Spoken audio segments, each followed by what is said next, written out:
बेकरार नहीं करना, इंतजार नहीं करना, कभी भी ज्यादा तुम किसी से प्यार नहीं करना. ക്ലിക്ക് മീ മീഡിയയുടെ മറ്റൊരു എപ്പിസോഡിലേക്ക് സ്വാഗതം. ഇന്നൊരു വെരി ഇൻട്രസ്റ്റിംഗ് ആയിട്ടുള്ളൊരു വിഷയവുമായിട്ടാണ് വന്നിട്ടുള്ളത്. നിങ്ങൾ തംബ്നെയിൽ കണ്ടപ്പോൾ തന്നെ നിങ്ങൾക്ക് ഏകദേശം മനസ്സിലായിട്ടുണ്ടാവും. ഏകദേശം 4 വർഷം മുമ്പ് ഒരു യാത്ര പോയതിൻ്റെ ഒരു അനുഭവമാണ് നിങ്ങൾക്ക് മുമ്പിൽ പങ്കുവെക്കാൻ ഉദ്ദേശിക്കുന്നത്. അപ്പോൾ നിങ്ങൾ തീർച്ചയായിട്ടും ഈ വീഡിയോ മുഴുവനായിട്ട് കാണണമെന്നാണ് ആമുഖമായിട്ട് പറയാനുള്ളത്. എൻ്റെ ചാനൽ നിങ്ങൾ ആദ്യമായിട്ടാണ് കാണുന്നതെങ്കിൽ തീർച്ചയായിട്ടും സബ്സ്ക്രൈബ് ചെയ്യുക, ഷെയർ ചെയ്യുക, കമൻറ്റ് ചെയ്യുക. നിങ്ങളുടെ അഭിപ്രായങ്ങൾ, നിങ്ങൾ ബീഹാറിൻ്റെ ഈ ഗ്രാമങ്ങളിലൊക്കെ പോയിട്ടുണ്ടെങ്കിൽ നിങ്ങളുടെ അഭിപ്രായങ്ങൾ, നിങ്ങളുടെ അനുഭവങ്ങളൊക്കെ നിങ്ങളെ വീഡിയോക്ക് താഴെ കമൻറ്റ് ചെയ്യുക. എൻ്റെ കൂടെ വർക്ക് ചെയ്തിരുന്ന, എൻ്റെ കൂടെ വേങ്ങര ഒരു പ്രൈവറ്റ് സ്കൂളിൽ എൻ്റെ കൂടെ വർക്ക് ചെയ്തിരുന്ന ഒരു ബീഹാരി ആയിട്ടുള്ള അവിടുത്തെ ഖുർആൻ പഠിപ്പിക്കുന്ന ഒരു അധ്യാപകനുണ്ടായിരുന്നു, അഹദ്. അഹദിൻ്റെ കല്യാണത്തിന് പോയ വിശേഷങ്ങളാണ് നിങ്ങളുമായിട്ട് പങ്കുവെക്കാൻ ഉദ്ദേശിക്കുന്നത്. നിങ്ങൾ തിരൂർ റെയിൽവേ സ്റ്റേഷനിൽ നിന്ന് ചെന്നൈയിലേക്ക് ട്രെയിൻ കയറി, അവിടുന്ന് കൽക്കത്തയിലേക്ക് കയറി, അവിടുന്ന് ബഗൽപൂർ എന്ന് പറയുന്ന ബീഹാറിലെ ഒരു വലിയ ടൗണാണ് ബഗൽപൂരിലേക്ക് ട്രെയിൻ കയറി. അവിടുന്ന് അങ്ങോട്ട് എല്ലാം കൊണ്ടും ഒരു വ്യത്യസ്തമായിട്ടുള്ള അനുഭവങ്ങളായിരുന്നു ആ ഒരു ആഴ്ചയിൽ മുഴുവനായിട്ട് ഞങ്ങൾക്ക് നൽകിയിരുന്നത്. ബഗൽപൂർ റെയിൽവേ സ്റ്റേഷനിൽ ഇറങ്ങിയത് മുതൽ ഒരു വേറൊരു സംസ്കാരത്തിൻ്റെ ഭാഗമായി ജീവിക്കാൻ തുടങ്ങിയായിരുന്നു. നമ്മുടെ നാട്ടിലൊക്കെയുള്ള ആപ്പെ പാസഞ്ചർ ഓട്ടോറിക്ഷ, നമ്മുടെ നാട്ടിലൊക്കെ ആപ്പെ പാസഞ്ചർ ഓട്ടോറിക്ഷയിൽ എത്ര പേര് കയറും? സാധാരണ പാസഞ്ചേഴ്സായിട്ട് മാക്സിമം 6 പേര് അല്ലെങ്കിൽ 5 പേര്. പക്ഷെ അവിടെ കാണാൻ കഴിഞ്ഞിട്ടുള്ളൊരു കാഴ്ച 15 പേര് ഒരു ഓട്ടോറിക്ഷയിൽ കൊള്ളിച്ച് കൊണ്ടുപോകുന്ന ഡ്രൈവർമാരെയാണ്. ബാക്കിലും മുന്നിലും ഓട്ടോറിക്ഷൻ്റെ മുകളിൽ ഗാരേജ് കെട്ടിയിട്ട് അതിൻ്റെ മേലെ കുത്തിപ്പിടിച്ചിരുന്ന് യാത്ര ചെയ്യുന്ന യാത്രക്കാർ. പോലീസ് ചെക്കിംഗ് ഇല്ല, ഒന്നുമില്ല, യാതൊരു തരത്തിലുള്ള പേടിയൊന്നുമില്ലാതെ ആ ഓട്ടോറിക്ഷയ്ക്ക് മുകളിൽ കയറിയിരുന്ന് യാത്ര ചെയ്യുന്ന, അവിടെ മുതൽ ബീഹാറിൻ്റെ ആ ഒരു ബഗൽപൂർ ചുറ്റപ്പെട്ട ഗ്രാമങ്ങളൊക്കെ അതിശയപ്പെടുത്തിക്കൊണ്ടേയിരിക്കുകയായിരുന്നു. ഓരോ കാര്യങ്ങളിലും, മൈന്യൂട്ടായിട്ടുള്ള ഓരോ കാര്യങ്ങളിലും. അപ്പോൾ അഹദിൻ്റെ കല്യാണം 3 ദിവസം വെച്ചിട്ടുള്ള കല്യാണമായിരുന്നു. ഇതാ നിങ്ങളിപ്പോൾ കാണുന്ന ഫോട്ടോയിൽ കാണുന്ന ആളാണ് നമ്മുടെ പുയ്യാപ്ല. ബീഹാരികൾക്ക്, അവിടുത്തെ ആളുകൾക്ക് ഒരു പ്രത്യേക സ്വഭാവം ഉണ്ട് കേട്ടോ. അവിടേക്ക് വരുന്ന അതിഥികളെ അവർ ഭക്ഷണം നൽകിക്കൊണ്ട് വല്ലാണ്ട് സ്നേഹിച്ച് കളയും. ഏത് സമയത്തും നല്ല വെണ്ണ നിറഞ്ഞിട്ടുള്ള ഭക്ഷണങ്ങൾ, നല്ല മധുരമുള്ള ഭക്ഷണങ്ങളൊക്കെയാണ് അവർ കഴിക്കുക. ഭക്ഷണം പലതരത്തിലുള്ള വെണ്ണകൾ കൊണ്ടുള്ള, നല്ല ശുദ്ധമായ പശുവിൻ പാൽ കൊണ്ടുള്ള പലതരത്തിലുള്ള പലഹാരങ്ങൾ ഉണ്ടാക്കിയിട്ട് നമുക്കങ്ങനെ കൊണ്ടു തന്നുകൊണ്ടേയിരിക്കുകയാണ്. ആദ്യത്തെ ദിവസം മണവാളന് മഞ്ഞൾ തേച്ച് നടക്കുകയാണ്. മഞ്ഞൾ കംപ്ലീറ്റ്, ഈ ഫോട്ടോ നോക്കൂ നിങ്ങൾ, കംപ്ലീറ്റ് മേലാകെ മഞ്ഞൾ തേച്ച് നടക്കുക. നമ്മുടെ നാട്ടിലൊക്കെ സ്ത്രീകൾ, മണവാട്ടിയാണ് മഞ്ഞൾ തേക്കലും മേക്കപ്പ് ചെയ്യലും മറ്റു സംഗതികളൊക്കെ ചെയ്യാറുള്ളത്. ഇത് പുതിയാപ്പിള എന്ത് ചെയ്യാണ്? മേലാകെ മഞ്ഞൾ തേച്ചിട്ട് ഒരു ബനിയനും ഒരു കള്ളിമുണ്ടും എടുത്തിട്ട് നടക്കുക. ഈ മഞ്ഞൾ തേച്ച് നടക്കുന്ന സമയത്ത് ഒരു നിയമമുണ്ട്. അവരുടെ ആ ഒരു ഊരിലുള്ള, ആ ഒരു ഗ്രാമത്തിലുള്ള ആളുകളുടെ വിശ്വാസപ്രകാരമായിട്ടുള്ള നിയമമുണ്ട്. ഈ മഞ്ഞൾ തേച്ച് നടക്കുന്ന പുതിയാപ്പിള അടുത്ത 3 ദിവസത്തേക്ക് ഒരിക്കൽ പോലും പുറത്തേക്ക് ഇറങ്ങാൻ പാടില്ല. അങ്ങാടിയിലേക്കോ മറ്റോ ഒന്നും ഇറങ്ങാൻ പാടില്ല. വീടിൻ്റെ ആ പരിസരത്ത് മാത്രം ഉണ്ടാവാൻ പാടുള്ളൂ. വേറെ ഒരു ആവശ്യങ്ങൾക്ക് വേണ്ടിയിട്ടും അങ്ങാടിയിലോ മറ്റോ പോകാൻ പാടില്ല. അവരുടെ ഒരു വിശ്വാസമാണ്. 2ാമത്തെ ദിവസം ആ ഗ്രാമത്തിലുള്ള ആളുകൾക്ക് മുഴുവനും ഭക്ഷണം ഉണ്ടാക്കി കൊടുക്കുക എന്നുള്ളതാണ്. രാത്രിയിൽ അവിടെ മുഴുവൻ ആളുകൾക്കും ബിരിയാണി ഉണ്ടാക്കിയിട്ട് കുറച്ച് പേര് അവിടെ അവരുടെ അടുത്ത ബന്ധുക്കാർ മാത്രം ആ ഒരു ചടങ്ങിലുണ്ടാവും. ബാക്കിയുള്ള ആളുകൾക്ക് ഒക്കെ അവരുടെ വീടുകളിലേക്ക് എന്ത് ചെയ്യും? ഈ ഭക്ഷണപ്പൊതി കൊണ്ടേ കൊടുക്കും. നല്ല സംഭവമാണ്. അവിടെ മതമോ മറ്റുള്ളതോ ഒന്നും നോക്കാതെ എന്ത് ചെയ്യാണ്? എല്ലാ വീടുകളിലും ആ ഭക്ഷണപ്പൊതി കൊണ്ടേ ഏൽപ്പിച്ചു കൊടുക്കും. അത് നല്ലൊരു സംഭവമാണ്. ഇഷ്ടപ്പെട്ട ഒരു ആചാരമായിരുന്നു അത്. പുതിയാപ്പിളക്ക് ആശംസകളൊക്കെ നേർന്നു കൊടുക്കും, ഭക്ഷണം കഴിക്കും. ആ ഭക്ഷണം കഴിക്കുന്ന സമയത്ത് അവരൊരു പ്രത്യേക തരത്തിലുള്ള ഒരു പാട്ടുണ്ടായിരുന്നു.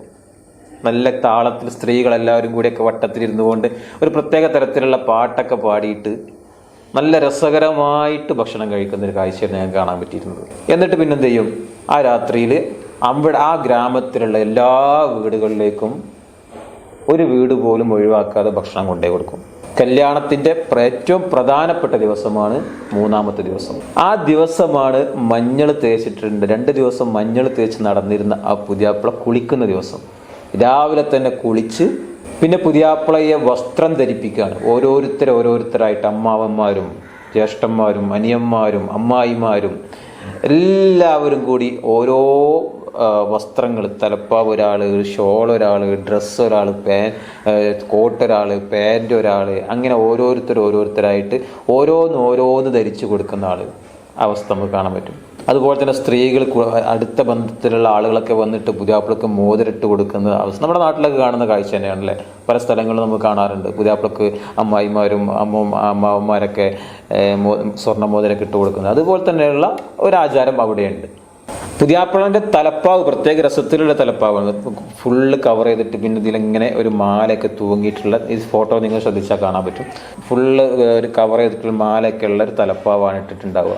അത് കഴിഞ്ഞതിന് ശേഷം, ഈ ഡ്രസ്സിങ്ങും മറ്റു പരിപാടികളൊക്കെ കഴിഞ്ഞതിന് ശേഷം പുതിയാപ്പിള പിന്നെ കുതിരപ്പുറത്ത് കയറിയിട്ട് ആ ഗ്രാമത്തിലുള്ള, ആ ഊരിലുള്ള എല്ലാ ഊടുവഴികളിലൂടെയും സഞ്ചരിച്ച് എല്ലാ വീട്ടുകാരുടെയും കാരണവന്മാരുടെയും ആശീർവാദവും അതുപോലെ തന്നെ അനുഗ്രഹവും ഒക്കെ വാങ്ങാൻ വേണ്ടി പോവുകയാണ്.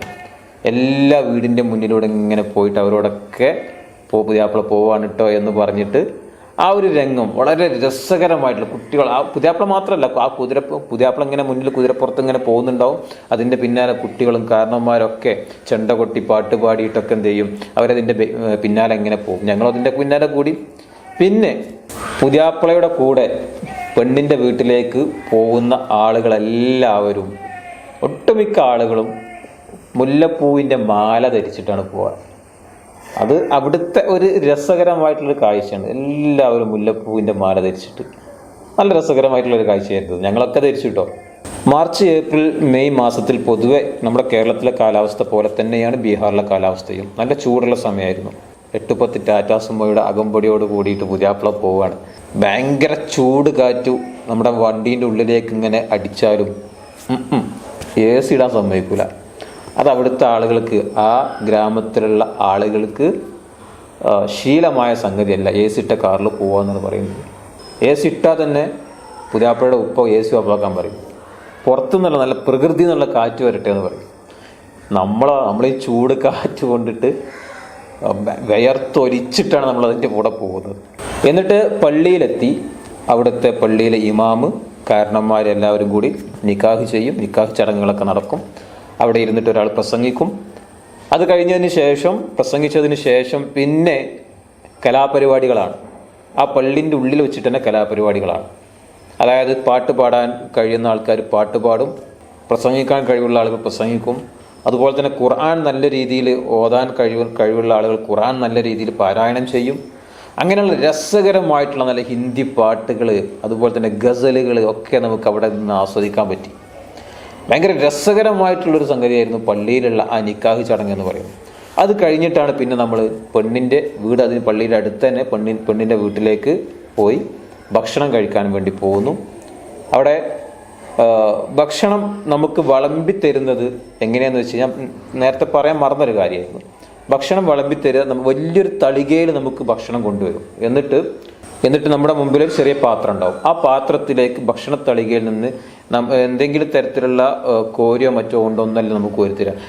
കൈകൊണ്ട് എടുത്തിട്ട് നമ്മുടെ ഭക്ഷണ തളികയിലേക്ക് വെച്ച് തരും. നമ്മളിങ്ങനെ നോക്കും.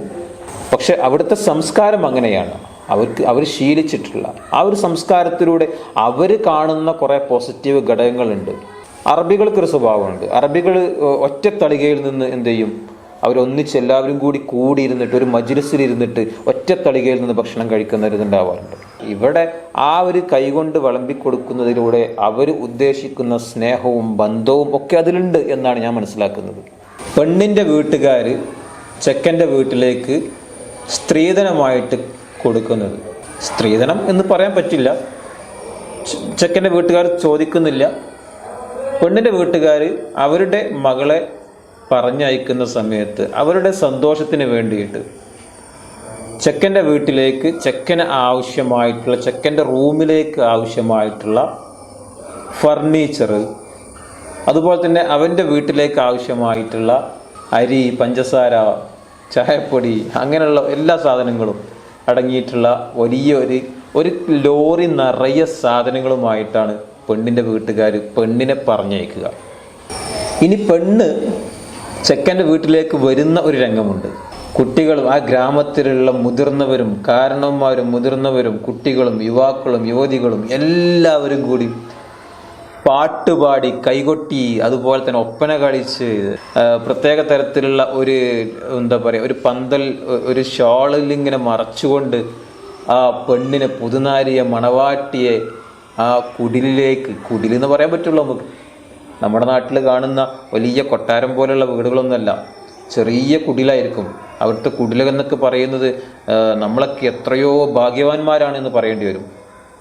ചാണകവും വൈക്കോലും കൂടി മിക്സ് ചെയ്തിട്ട് തേച്ച് പിടിപ്പിച്ചിട്ടുള്ള ചുമരുകളാണ്. നമ്മുടെ നാടൊക്കെ ഒരു 50 വർഷം അല്ലെങ്കിൽ 60-70 വർഷം മുമ്പ് നമ്മുടെ നാട് എന്തായിരുന്നോ അതാണ് ഇന്നത്തെ ബീഹാറിലെ പല ഗ്രാമങ്ങളുടെയും അവസ്ഥ. ആ കുടിലേക്ക് ആ പെണ്ണിനെ കൊണ്ടുവരുന്നത് ബീഹാറിലെ ഗ്രാമങ്ങളിലെ അവരുടെ സംസ്കാരങ്ങൾ, വളരെ മനോഹരമായിട്ടുള്ള ആചാരങ്ങൾ, അവരുടെ രീതികളുമൊക്കെ ആ ഒരു യാത്രയിലൂടെ ആസ്വദിക്കാനും കാണാനും അത് ഉൾക്കൊള്ളാനുമൊക്കെ സാധിച്ചു. ഇനി ഞാൻ നിങ്ങൾക്ക് കല്യാണശേഷം അഹദിൻ്റെ മകൻ്റെ സുന്നത്ത് കല്യാണത്തിൻ്റെ ഒരു വീഡിയോ കൂടി ഞാനിതിൽ കാണിച്ചു തരാം. അതും കൂടി നിങ്ങളൊന്ന് നോക്കൂ.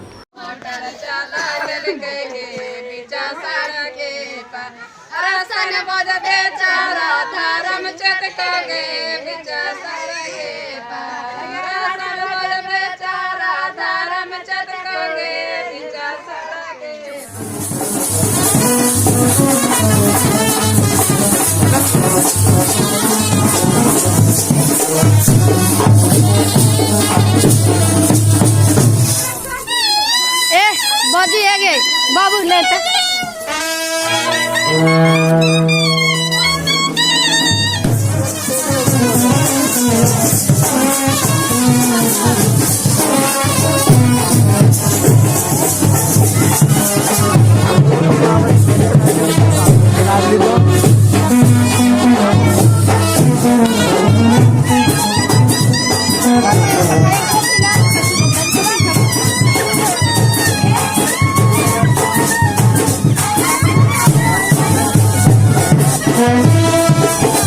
और जरा आवाजों से बजा।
അപ്പോൾ ഇതാണ് ബീഹാർ യാത്രയിലെ കല്യാണത്തിൻ്റെ അനുഭവങ്ങളും അതോടൊപ്പം അവിടുത്തെ സുന്നത്ത് കല്യാണത്തിൻ്റെ രീതികളും ഒക്കെ. ഏതായിരുന്നാലും ഈ വീഡിയോ നിങ്ങൾക്ക് ഇഷ്ടപ്പെട്ടു എന്ന് വിചാരിക്കുന്നു. വീണ്ടും മറ്റൊരു കിടിലൻ വീഡിയോയുമായിട്ട് വീണ്ടും കാണാം. തൽക്കാലം വിടവാങ്ങുന്നു. ബൈ.